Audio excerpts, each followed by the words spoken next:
our mentor, immunologist at the Naval Research Laboratory. I'm Karina. Brandon. Steven. So we are working with the Naval Research Laboratory. Part of what they do is predict weather.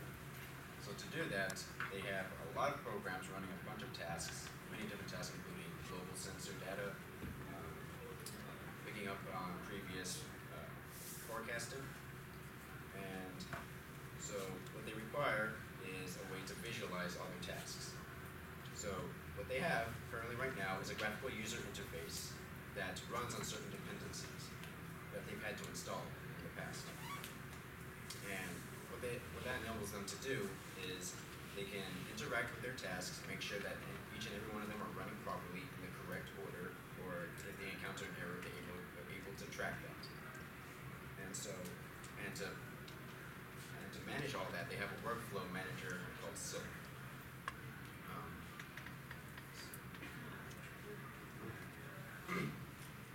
So currently right now, the issue is that they've had to install these dependencies in the first place.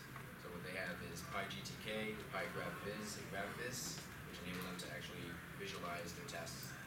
The problem with that is the installment takes way too long, it's too tedious, and at times it cannot work on all platforms, on all operating systems. So what they require is that they need a much better way to visualize their data without having to install external dependencies.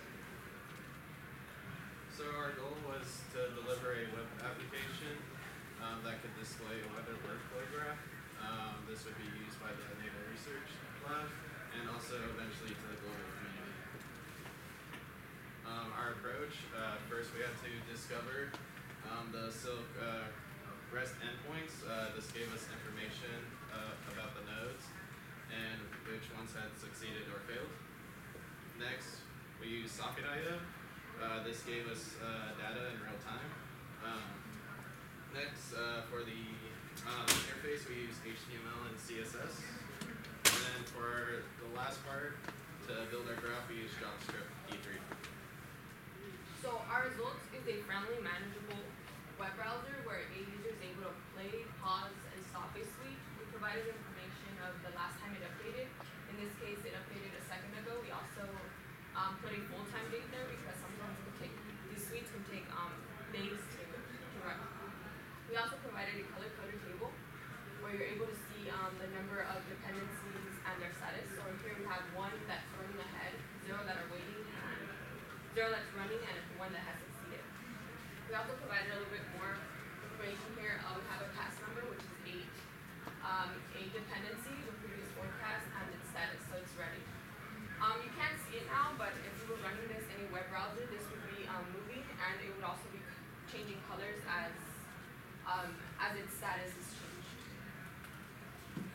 So our next step is to increase the robustness of the web browser application, discover more Silk REST endpoints, and with that, be able to add more functionality to the user interface. We would like to acknowledge our mentor, Jim Whitcomb, and the CST 499 staff, Mohan, Paige, and Safan.